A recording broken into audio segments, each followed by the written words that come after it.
All right, folks, welcome back to Kings of Opinion, episode 98. I'm here with Big Ern today. No wonder he took a personal day, so we wish him well, and hopefully he gets ready for the baseball season. Say what's up, Ern. Hello. So, I don't know about you, and I know you're going to give me an exact answer that I don't want, but that's okay. I'm super excited for Thursday.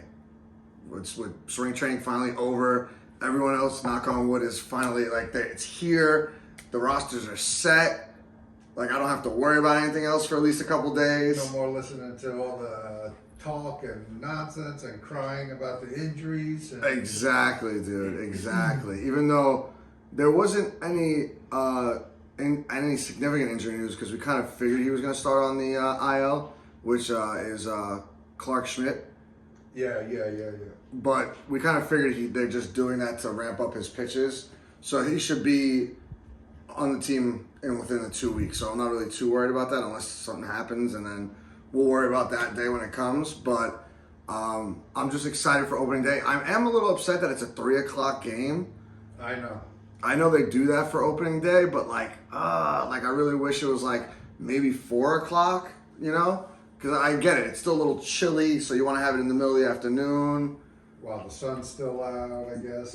Right. So I get it, but that 3 o'clock time is terrible for a lot of different things for me. The traffic around work. Yeah. I can't even race home to watch the game. Exactly. You know what I mean? Because even if I get out at 3:45, I'm not getting home till probably around 5 o'clock. The game's pretty much over at that point. Yeah. So it sucks. Unless you're going to the game, it sucks. You know what I mean? Yeah, go ahead, read it. I just saw that Jordan too. Montgomery, Tommy John. Oof, good that we didn't try to get him back. Imagine. Listen, it seems like Tommy John surgery is like a dime a dozen nowadays. I know. You might as well just get it done beforehand so that you don't have to worry about it for the next 10 years, That's so funny considering the story you sent us today on text, right? With the rule that they're thinking about doing. So let's talk about that for a second. Because we should do that more. I had heard about this once before. I don't remember where, but it just seemed like it was something that when I did hear wherever I heard it, didn't seem like it was something that it was being that seriously considered.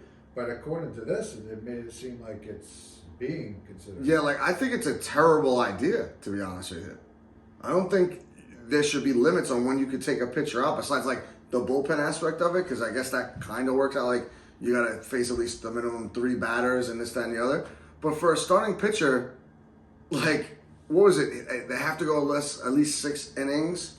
6 innings. Unless 100 pitches, 4 or more runs, or injury. So basically, it's not going to be much different than... Right. So, what's the point? And then now you just, and is it 4 runs in a particular inning or just 4 runs in total? Because the guy could do that in the first inning. Yeah, it just says 4+ runs. So, what the hell does that mean? I know. It's I don't understand. I get it. Listen, baseball is suffering across the United States right now. There's not a lot of people that are young kids that want to play that much anymore. I know you're a little bit older than me, but when I was growing up, everyone played baseball. Yeah. There wasn't really all the little leagues were jam packed. Yeah, and you had tryouts for some of these teams. They didn't take every person, every kid. Hey, come on, Billy, you suck, but let's get on the field and play. They didn't, unless it was T-ball. Once you got somewhat a little bit older, in the 9-10-year-old range, you had these tryouts, and I remember being in, what gym was it? Was it 172 or 191? I want to say it was 191, and that's where Glen Oaks did their what is it called? Draft, I guess. Little League draft. Yeah. So you'd have the tryouts, and they throw you a couple little pop-ups, a couple ground balls. I don't remember if they made you swing the bat, to be honest. But you started out with throwing the ball a little bit to each other, and the coaches of the however many teams it was would watch, and Yeah. they would pick people. Oh, you played in Glen Oaks? Yeah, I played at the Oval. Oh, you didn't play at HBQVB? I played there too. But I think those were tournament games. I didn't play like their league games there. They had tournaments there. HBQVB. Yeah. And I don't know why I never played there, because it's almost like the same distance for me from where I lived. Yeah. So I don't know why, because we used to go to the Y that was right over there too. Right. So like I don't know why we didn't play over there. And those fields were way better.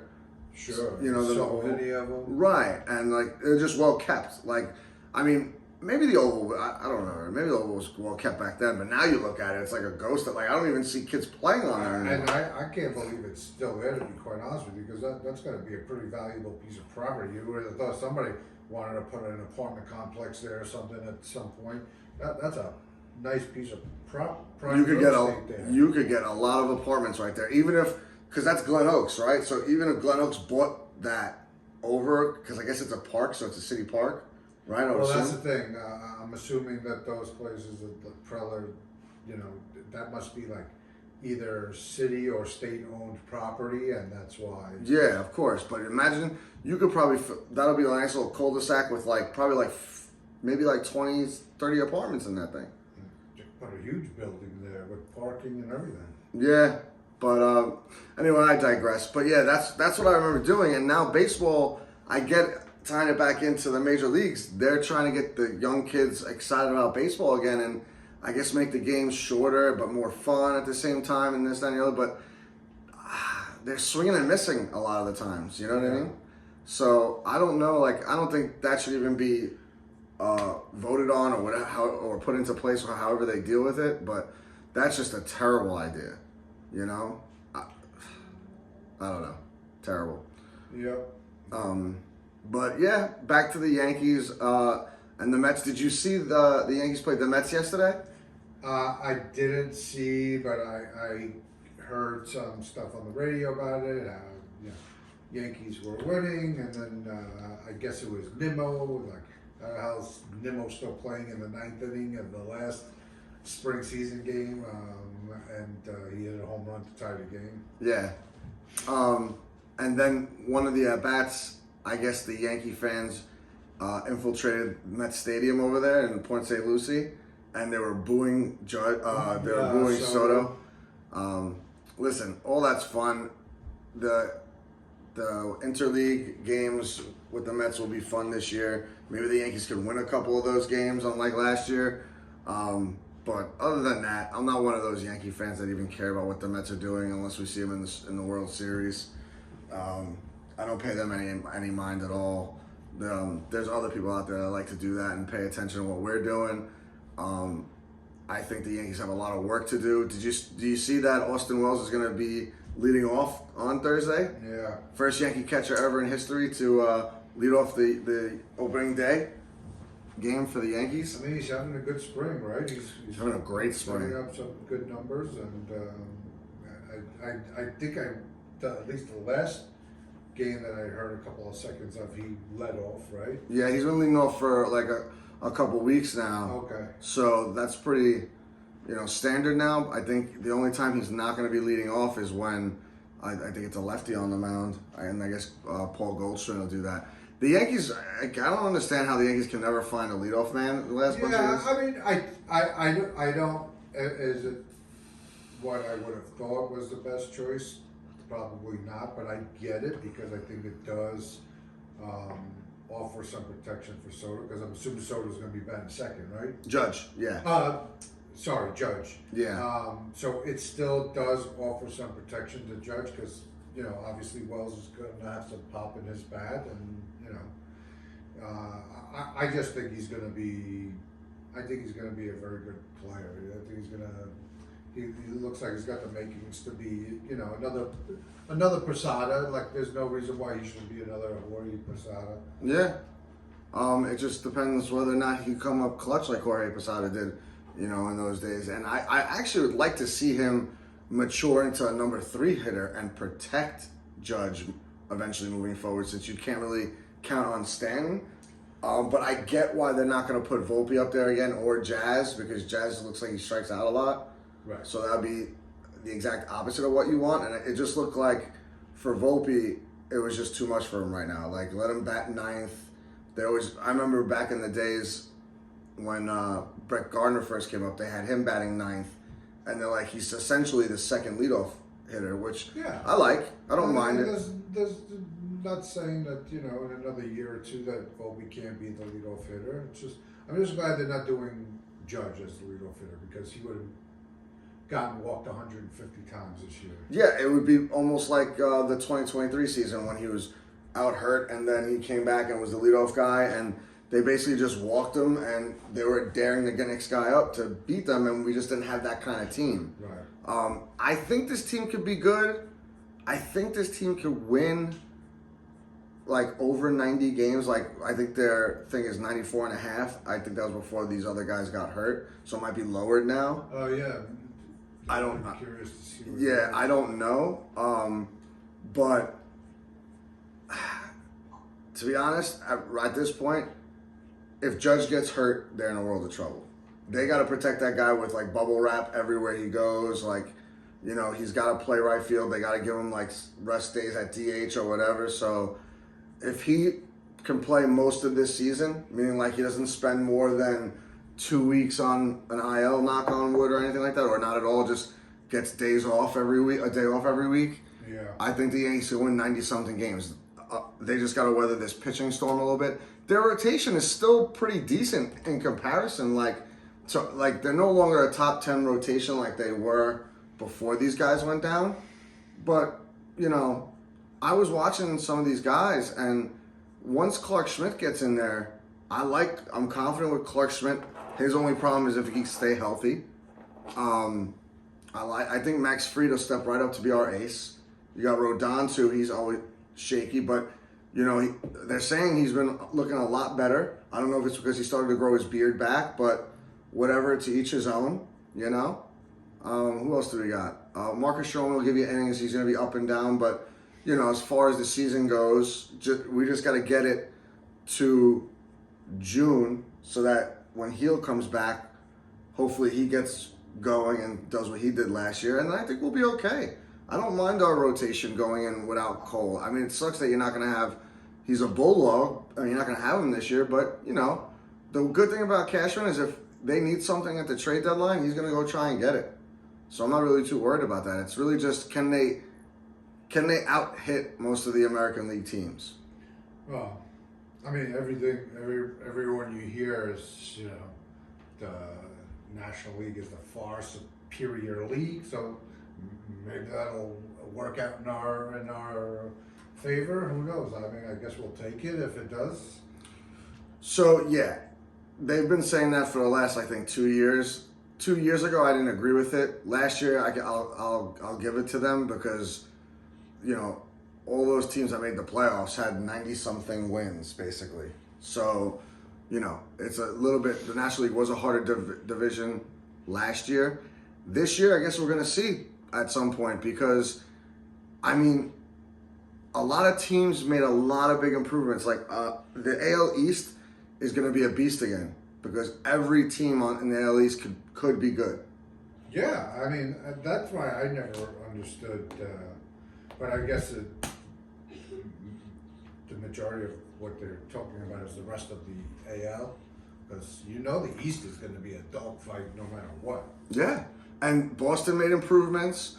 The Orioles made a couple things here and there, just to, you know, they got some guys that were hurt that came back, so they're still going to be there. I don't see the Tampa Bay Rays being terrible. They have a lot of pitching, as always. I know they're playing in, you know, our home, our ballpark, but... Yeah, and did you see that, you know, after the Hurricanes, when the stadium got destroyed, they were going to,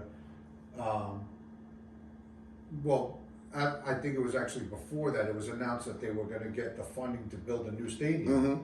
That got squashed. Yeah. They're not getting a new stadium, so I guess they're going to just rebuild what they have? Or yeah, they're going to rebuild that roof. Keep playing at Steinbrenner Field, maybe? I don't know. I don't think so. I saw some pictures of them putting up like, you know, like the Ray signs, but they're like cheap signs. Like, Cardboard? Yeah, not even that. It's like, you know, like the ones where, you know, as a perfect example, you know, when it's Halloween time and you see those Halloween places just pop up in empty stores, and they put those little like tarps up. Yeah. That's what it kind of looked like to me.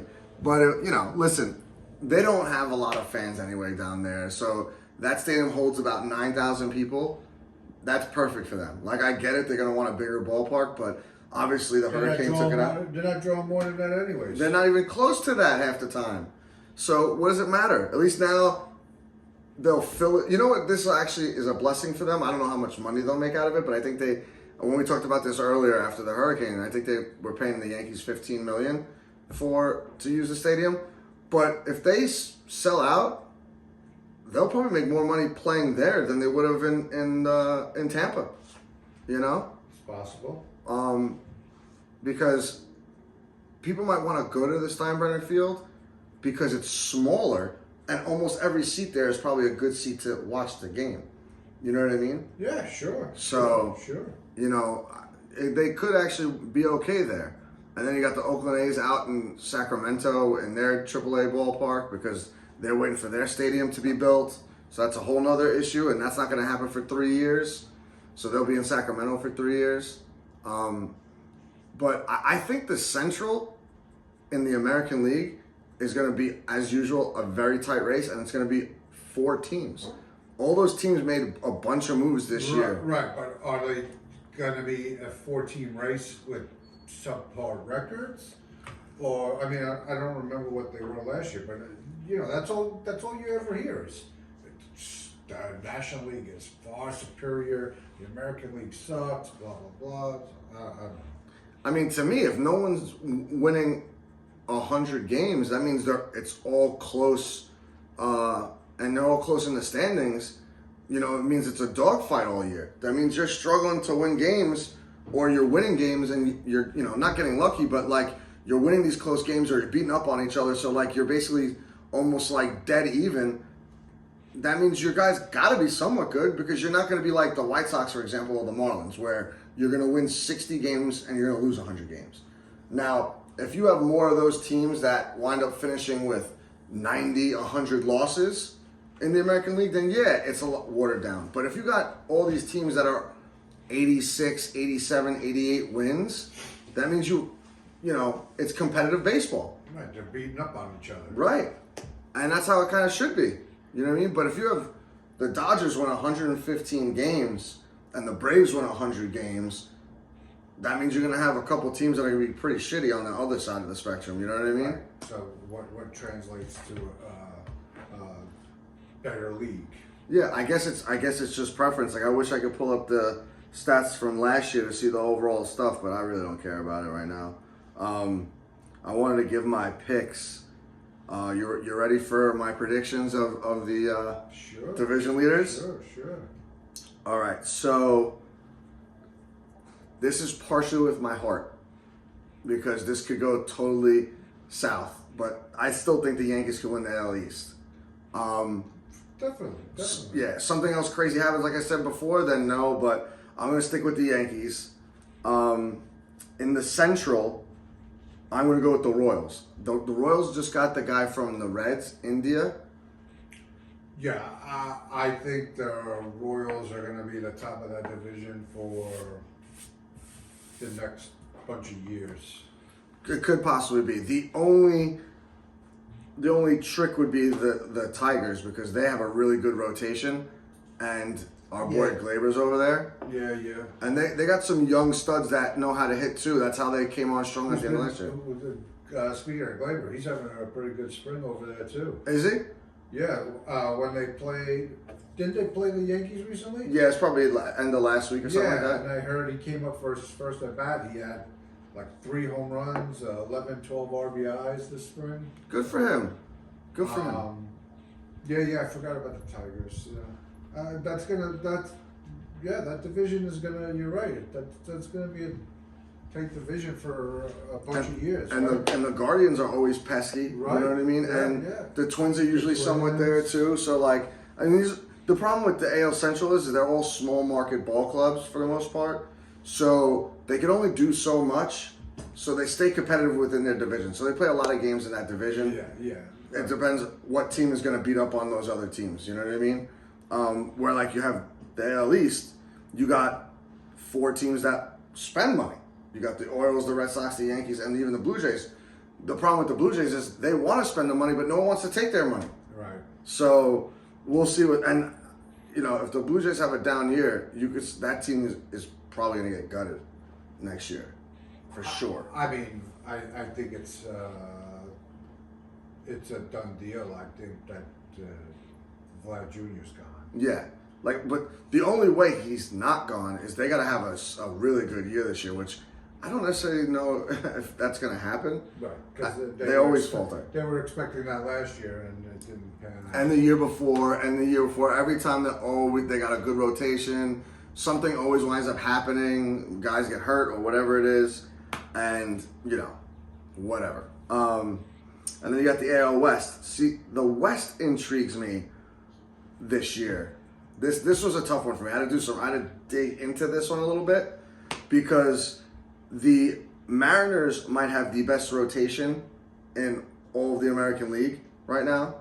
But the Rangers might have the best lineup. At least in that division.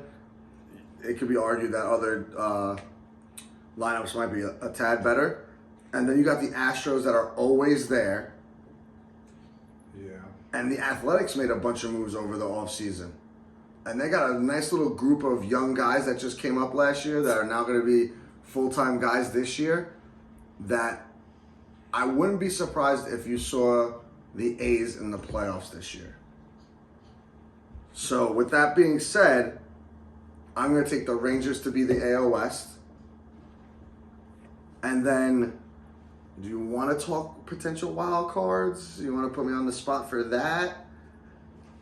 This is going to be a crazy year. Why not? Why not? This, to me, what is it? 3 divisions and then 4 wild cards, right? I think it is. It's 7. Yes. Okay. So to me, each division is going to have 2 teams going to the playoffs. So the AL East, it'll be the Yankees, and it'll be the Red Sox. The Central, it'll be the Royals and the Tigers. The West will be obviously the Rangers, and more than likely, maybe the Astros. I'm going to say Astros for right now. Now that last spot, check this out. That last spot, you're going to have the Athletics, the Guardians, and the Orioles all fighting for that last spot. Now that's where it gets hairy because to me, that's like a coin flip. Yeah, I mean, to me, it's a coin flip between the Guardians and the Orioles. Agreed.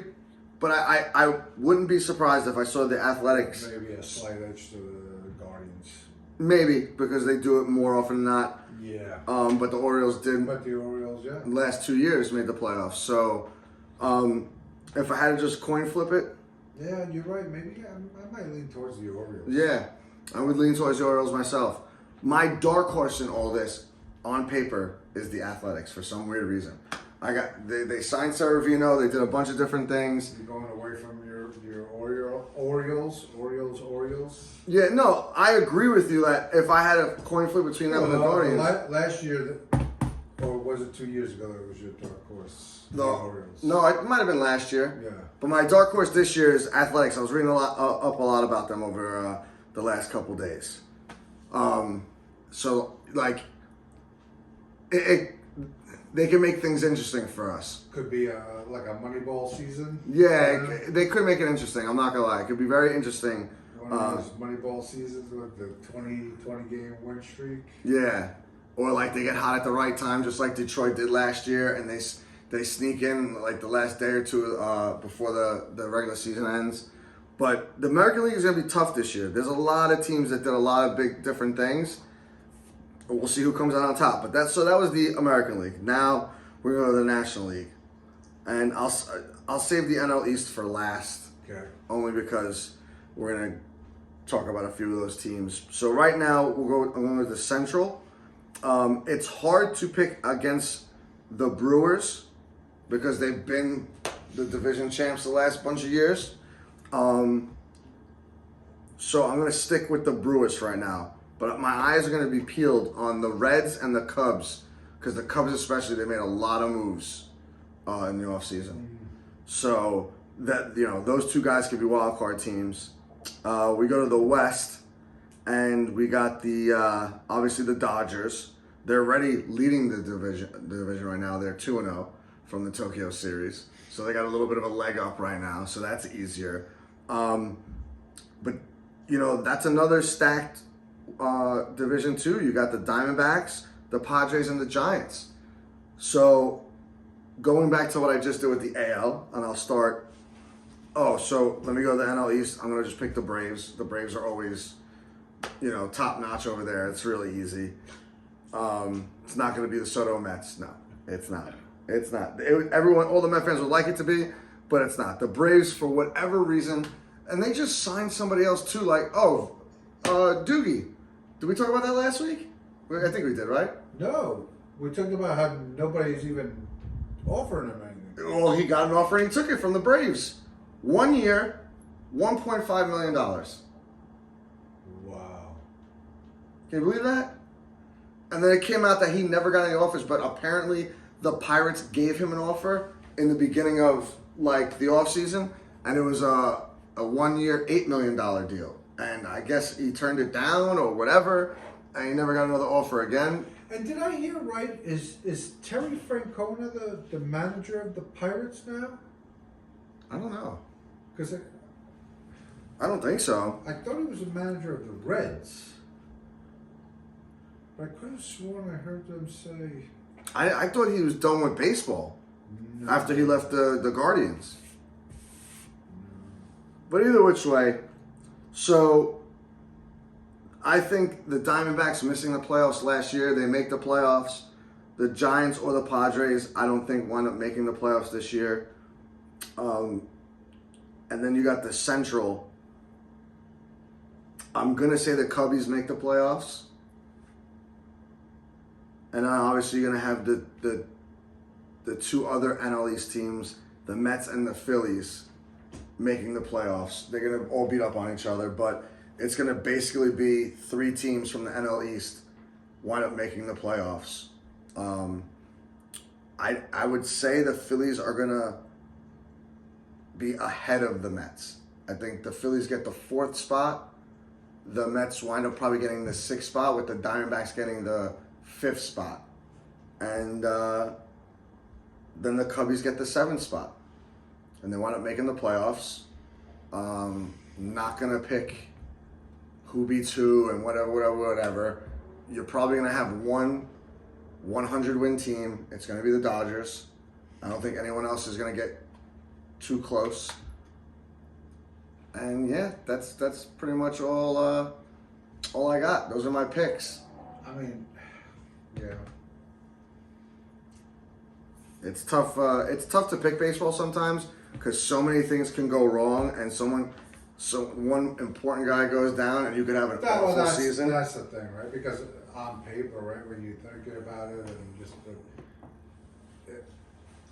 if the Mets don't get close to 100 games, that's they're not going to.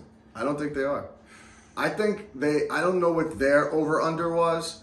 I want to say at the beginning of spring training it was 91.5. I remember you saying it was definitely less than the Yankees. Yeah. I was shocked at that a little bit. Yeah. So if it's 91.5, I'd bet the under. I would say they settle somewhere around 89 wins. To me, the Mets just don't have the pitching. They might have a lot of pitchers, but if they only get 89 wins. Well, they didn't spend money on pitching. Yeah, I mean, I guess 89 wins is pretty much a guaranteed spot in the playoffs, I would think. Right? Yeah, I would think, especially in the tough NL. And at that point, I guess it really doesn't matter who cares, because as long as you make it, because at that point, then anybody can. You really only have to worry about that first series where it's best 2 out of 3. Other than that, you don't really have to worry about too much. You know what I mean? Because then you get the 5-game series and then you get the 2 7-game series, and then it's anybody's game. But to me, I don't think their pitching is going to last. Clay Holmes may look amazing next week at the home opener. Or wait, I think he's pitching on Thursday. You know, yeah. He's the season Opener, yeah, opening day you starter. know what's going to happen because especially us being where we are and listening to who we listen to, and all this bullcrap talk about Clay Holmes for MVP. What are the odds? The betting odds for Clay Holmes to win MVP. Clay Holmes is going to get hurt the second game of the season. You know that. Yeah, I don't know if he's going to get hurt, but I could almost foresee him having a great opening day game where he pitches like 4, maybe 5 innings, strikes out 8 or 9 guys, gives up maybe a run, and then all of a sudden, like, here comes good old Clay Holmes the next start, gives up a stinker or walks everybody and their mother, and he's out of the game. Like, you know what I mean? Like, for whatever reason, when I was looking at stuff, a lot of people were very high on Clay Holmes as a starter, and I just don't see it. But, you know, we'll see, I guess. I that's one of the things I can't wait to see, and I'm actually going to be betting probably something with Shady on him for a drink. So they start Thursday as well? Everyone starts on Thursday. Oh, right. And what time is the Met game, man? I don't know. Let me check. Let's see here. So, the Met game is at 4:10. So all the games are, see that's, like maybe some of them are Central Time. Yeah, Houston Central. Yeah, so the games start at basically 3 o'clock. You got Milwaukee, you got the Yankees, then you got the Orioles, Blue Jays, and then there's a bunch of 4 o'clock games. And it's the Yankees that are starting at home and the Mets that are starting on the road? Correct. The 7 o'clock game is Detroit versus LA. So that's going to be, and that's a good pitching match. You got Screwball versus Snout. That's a good 7 o'clock game to watch on Thursday. Mm-hmm. And then the late games at 10 is the Cubs, Diamondbacks, and the A's versus Seattle. So I guess the Yankee game is at 3 o'clock because they want to get that game over with before they have to turn on the lights, maybe, right? Oh, those lights are going to be on regardless. Yeah. Just in case of over the clouds or anything like that. The only time those lights, I never see those lights really on, is the 1 o'clock games. Other than that, if you have a later game than that, those lights are on. So I was a little shocked to hear the other day, especially with everything that's been going on and then how well it seemed like he had been doing, that Dom Smith optioned out. Yeah, but that's why, because he wasn't going to make the roster, didn't want to go to the minors, and because he had a decent spring. But it was a foregone conclusion he wasn't going to make the roster? Yeah, for the most part, yeah. Because basically... Well, that makes more sense then. Yeah. Basically, the agent goes to the guy, or he goes to the guys, and they'll tell him, you're not making the roster, you're being optioned to the minor leagues. And then his choice to opt out, and then he could sign with another team. Right. Same thing happened with Cookie Carrasco. Right. He's making the roster. His opt-out was over the weekend, and they took him and they put him on the 40-man roster. He's actually one of the, I think he's going to be one of our starters. Yeah. Right? Yeah. Yeah, because you got... And did Dom Smith sign anywhere else? I haven't heard. I've been trying to look for that, but I haven't seen anything. But, it's weird, like... If I was one of him, those guys that's always going to get picked up by somebody. Yeah, and if I was him, I probably would have just said I'll go to the minors, because the minute someone is looking for a first baseman or a DH or an outfielder, because he did transition a little bit to the outfield, at least you're still playing in the minors and you're ready to go, where then they could you could opt out from the minors, right? Or they could just sign you to a major league deal and that's it. So I don't know why he wouldn't do that, but whatever. They know better than we do, right?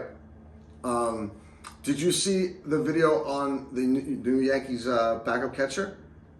He's a 29-year-old. He's been playing in the minors, never brought up, nothing like that. I think it's JC Esakaria or something like that. Okay. There was a video on either TikTok or Instagram of Boone calling him in the office and basically trying to juke him out a little bit, but then say, oh, you're going to the show and this and you're so excited, then you see him somewhere else, like in the locker room talking to his mom.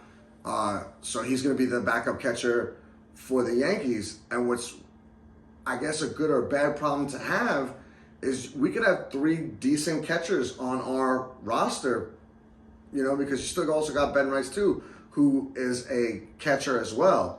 And they all have been hitting well in spring. Yeah. Like Ben Rice has been hit well. This guy, he made the team because he was hitting over 300. And he had a couple home runs. And what's the deal? Ben Rice is going to end up being the DH? Mm-hmm. Yeah, I think that's basically what he's primarily there to do. I don't think at this point he's now the backup catcher. He's probably the backup first baseman. Yeah. And DH, full-time DH as of right now, until you start seeing what's flowing with the season, and depending on what happens with Stanton and all that other stuff. But there's no timetable for Stanton right now, so. Yeah, at this point, At this point, if the Yankees win 90-something games and win the East without him, and as long as we have him back for the playoffs, I think that's all I really care about. Yeah. I'm not gonna talk shit about him anymore because the way he's hitting the playoffs, get healthy for August, September, come back, get like 100, 150 at bats and swings, hit a couple home runs, and then get ready for the playoffs, big guy. And he might be a part-time player. I might even, what I might want to do? I might make him the assistant hitting coach / player, because maybe he doesn't have to take up a roster spot. I don't know how that works, but I'll try and figure that out. They used to do that back in the days. Remember that? Back in the day? Yeah. I don't know if they didn't count as a roster spot. I have no idea, but I'm just making it up. Yeah. You know what I mean? If it does, it's great. Wishful thinking. Yeah, I know. Whatever. What are you going to do? I haven't heard too much on football news besides just the draft coming up and everyone, Everyone's still waiting for Aaron Rodgers to make his decision. That, of course. Which is just pissing more and more people off by the day, I'm sure. Yeah, I just don't understand why they don't just get it over with already. He's just a fool. He's obviously just a freaking fool. Just go sign with Pittsburgh already. I don't get it. If I was these teams at this point, I'd be like, you know what? Yeah, fuck you. Right. I agree with you. I don't see why they don't do that, to be honest with you. But I guess it's the allure of Aaron Rodgers. I don't know. I could care less about that anymore. Right now, my full attention is going to the New York Yankees, and hopefully they could, at very least, have an exciting summer for us. Yeah. So we could watch some games, you know what I mean? But yeah, after that, I started watching Reacher on Prime. Have you watched that yet? Yes. Did you watch the whole 3rd season? It's not done yet, is it? I think this week is the last episode. Okay. Yeah. Oh, but you're caught up. I think so. Okay. So. I'm not sure what episode I'm on, but the first couple, I almost didn't even continue watching because the first 2 I thought were first couple of episodes were awful, but it's gotten a little bit better. So, oh yeah? Yeah. I didn't mind the first episode. The second episode was boring because he didn't kick nobody's ass. Yeah. And that's pretty much what I want you to do. Yeah. I mean, it's like my least favorite of the season so far. Oh yeah, I would say so. I mean, I've only seen 2 episodes. Now, what last week I wanted to ask you because I know last week you mentioned something about a show that you said was only a 4 episode mini series type thing, limited series. Do you remember that? No. Okay. What did that? You remember what I said it was on? No, but I know that a couple of people at work where I overheard people talking about something, and they said it's a Netflix show, and now I can't remember the name of it, and I thought it might have been the same thing, and they said it's only a 4 episode. I think Wanderer mentioned it. Yeah, and it's about basically what one of them was telling me is kind of about adolescence. I think. Oh yeah. So, she said for you it would really hit home because you're getting to see what teenage kids are going through nowadays with social media and the internet and all that. Yeah, apparently there's a lot of buzz around that show. Yeah, so a lot of buzz, and it's crazy supposedly like crazy story and everything, and it's like almost like an independent kind of like TV show that Netflix did. Like someone brought it to them, but it's supposed to be pretty good. I haven't. I'll get to it when I get to it. One of my buddies was telling me to watch. Mike was telling me because I saw him over the weekend to watch Paradise. I don't remember what that's on, but it's like 8 episodes.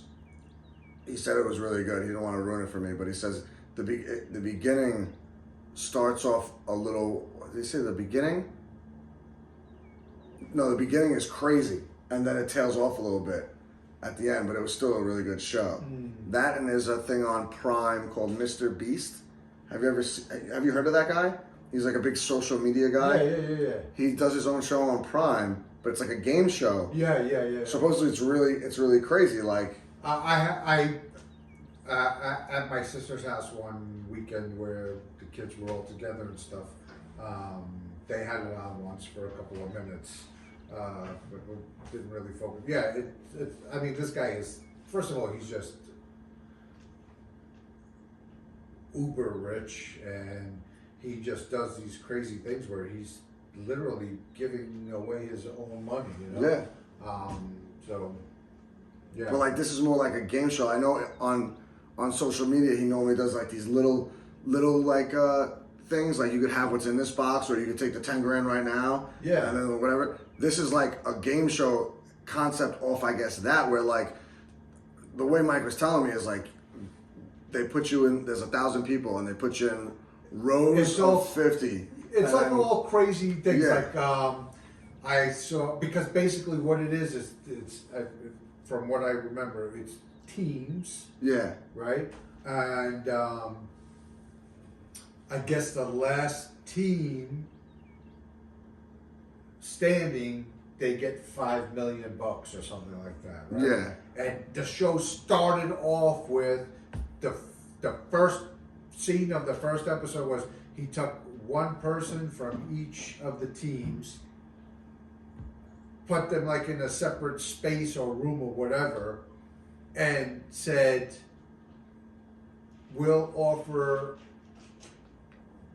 one of you the chance to, I think it was like, walk away with $1 million right now and end the game, and we'll never tell the other teams who it was or something crazy like that. And of course, you know, none of them took it. And then after that, and then I saw another part where the one game was they put the 3 people in a room, like in a small box of a room, and it was like you had to decide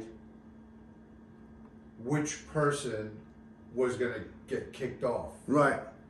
And it's just like crazy. And they had like a certain amount of time to do it. Right. And they would give them whatever they wanted in the room.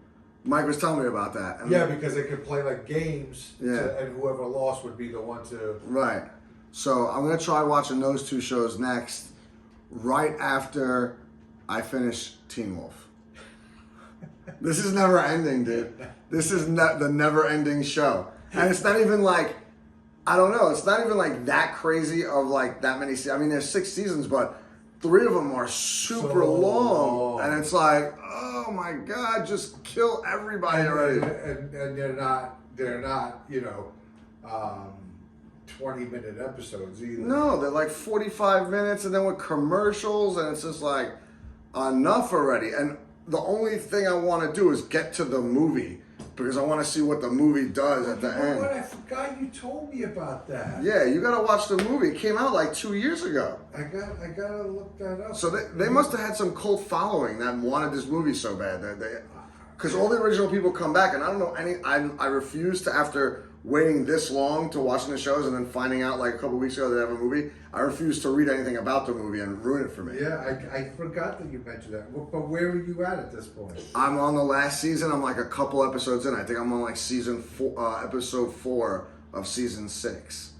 But like, the last season was, to me, it would have been perfect if it was 10 episodes and you could cherry pick some of the episodes that really had nothing to do with the story. Well, the last season was kind of wonky to begin with because basically the second main character Yeah.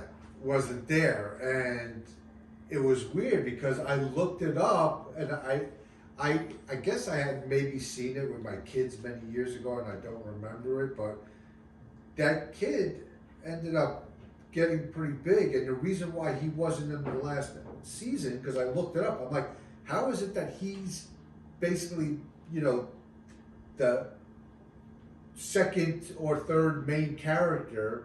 Well, I would say he's the second, right? Because he's in every season, right? How is he not in it? And he wasn't killed off or anything.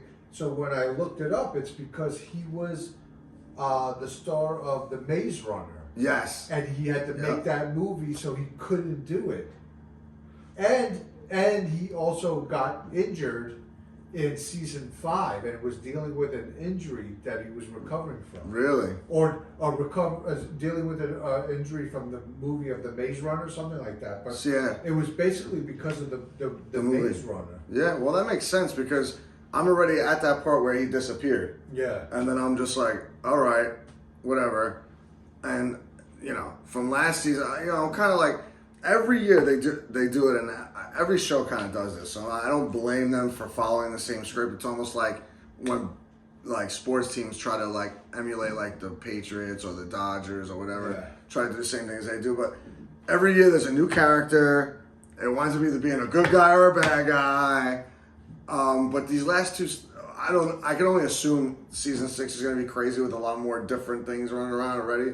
Because now they got some Ghost Rider thing. I thought it was like the Legend of Sleepy Hollow. He's on a horse and whatever. And there's a bunch of them. And they take the guy, they take Styles. I don't even know why we're not talking about it like that anymore. Because if you haven't seen this show yet, sorry.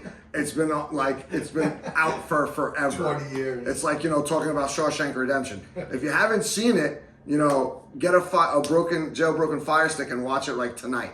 But the action is good. I'm just getting tired of all these. Season 5, they introduced those almost the dread guys or whatever. I forget what they're called. Dread doctors. Yeah. And then they had the giant werewolf with the blue eyes. And then you had the hellhound. And then you had the chicks in the desert, the skinwalkers or whatever they're called. Daywalkers, whatever. I'm like, what is some of this could have just been cut out. You don't need half this crap. Right. You need one villain. You could have fought the Dread Doctors. They were evil Nazis that were draining a werewolf, which that Nazi werewolf wind up getting away, and he's probably in this season too. So there's gonna be 18 different bad guys, and just at some point, when does this kid start ripping people's heads off? At this point, I'd be so tired of it. I'd be like, all right, you know what? I know I said not to kill anybody, but I'm changing it. Don't kill good people. We're going to kill all the bad people. I'm over this. And they all have terrible lives. All of them. Yeah. That poor Lydia, Jesus, I feel so bad for her. Besides, she didn't die like Allison, but, spoiler, sorry, but this girl getting dragged through the mud all the time. Oh, yeah. But other than that, I can't wait. I'm pushing through to finish it this week. I don't care. I want to be done with this by Sunday. I want to start some new shows and whatever, the shorter shows. That's why I started Reacher on Sunday. I was like, I just got to watch something different. It's like that show that, for some reason, unlike other shows where you just get so tired, you just give up on it. You can't give up on this one for some reason. No, and I'm not one to give up on shows once I get that invested anyway, but it's pushing me to the brink. I want to watch it just to see how it ends, but it's absolutely ridiculous at this point. I want to say the first 3 seasons were good. After that, it was and the 3rd season was the one with the split where they had 10 episodes and another 10 episodes, so that was a long thing. And then the 4th one, it's almost like, that might have been a writer's strike or something like that, because that one was only 10 or 12. And then they clipped it, and I was like, okay. And then it went back to 20 again. I'm like, Jesus Christ, give me a break. But yeah, I'm almost done with that. I remember I was telling you about, real quick, the movie on Netflix, The Electrical State. And I said I only watched half of it. I was starting to doze off. Yeah. It was actually a pretty good movie. I actually watched it from the beginning because when I turned it on, it was right where I was at. Okay. And I was like, I have no idea what's going on. So you had to go back. So I went right back to the beginning, and I was just like, I watched it through and I was like, oh, okay. And you know who I found out did it? The Russo brothers. The guys that did the Avengers movies. Really? And the Civil War, the Captain America Civil War. Really? Yeah. So it was pretty good. Surprising. It was entertaining. All right. Yeah. A pretty cool concept. So yeah, that's pretty much been it for me. Anything on your end? No, No? not really. All right, then let's call it quits. I'm excited for Thursday. Yeah. No song today because Wander's not here. So let's wrap this up. Everyone enjoy the rest of your week. Hopefully you get home in time to watch some of the Yankee games. I know I won't be, but hopefully everyone else does and get to watch whatever games they want to watch. Enjoy opening day because it's the only one we got. So everyone enjoy, have fun, and we'll see you next week. Later, guys. Take care.